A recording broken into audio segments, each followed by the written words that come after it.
Tolkien fandom never sleeps, even on Easter Sunday. On that date, fansite Fellowship of Fans made a bombshell announcement regarding the primary antagonist of Amazon Studios' The Lord of the Rings of Power series. In an exclusive revelation via Twitter, the site confirmed the long-standing rumor that Sauron would present himself in two different forms in Season 2 of the show. The tweet reads, "We can confirm previous reports that there will be two different Sauron character forms in the Rings of Power Season 2. The Twitter post also adds the tag, "It is not confirmed yet whether there will be a new actor or if Charlie Vickers will play both roles." The following thread goes on to confirm that Vickers has spent time on set with Sam Hazeldine, who was cast as the new actor to play Season 1's popular villain Adar. It also references an in-story element where Vickers' Sauron will be wounded. The fact that there are now two sources confirming a doubule iteration of Sauron seems to point to some truth behind the claim. Diehard fans may have all sorts of introspective takes on the possibilities of two Saurons in the larger story.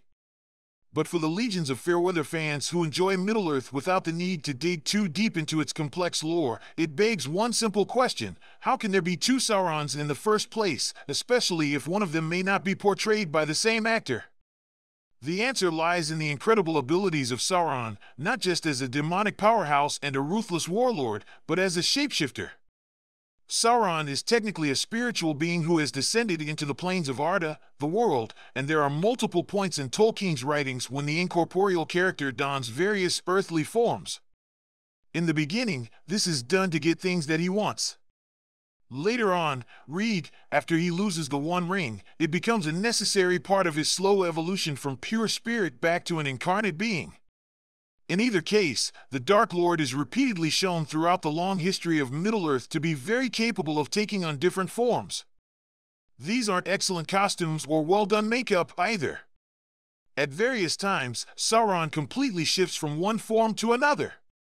Sauron takes on many shapes during the first 3 ages of Middle-earth history. Mainstream audiences are already familiar with his black-armored humanoid appearance from the early moments of Peter Jackson's The Fellowship of the Ring film. After that, he loses his body when the ring is cut from his hand, and he slowly takes on a new form over the next 3,000 years, first as the necromancer, then as the vague persona described in The Lord of the Rings. But that isn't all of his shapeshifting, not by a long shot. In the Silmarillion, thousands of years before The Lord of the Rings, Sauron has an epic battle with Huan, the greatest hound ever to live. The book explains that after getting pinned down by his opponent, Sauron shifted shape, from wolf to serpent, and from monster to his own accustomed form. Eventually, he becomes a bat-shaped vampire and flees. There's plenty of canonical evidence to back up the concept of two different versions of Sauron traipsing around Middle-earth, one at a time. Of course, it doesn't say he can be in two places at once, after all. The question is, how could two Saurons, whether they're both acted by Vickers or not, factor into the show? While it's inspired by Tolkien's world, the show's creative team has had to fill in many gaps in the lore, and they've shown that they're willing to blaze their own narrative tale throughout that process. Where do two Saurons fit into that unique story?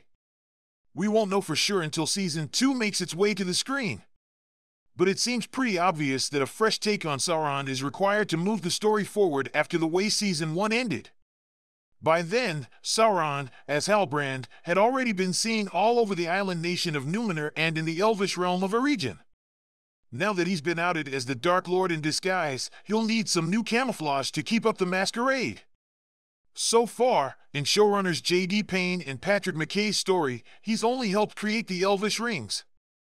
Canon issues with that ring-making timeline aside, part of the problem with the creation of the Rings of Power, particularly the 9 for mortal man and the 7 for the Dwarf Lords, is that Sauron helps make them and pollutes them with his touch.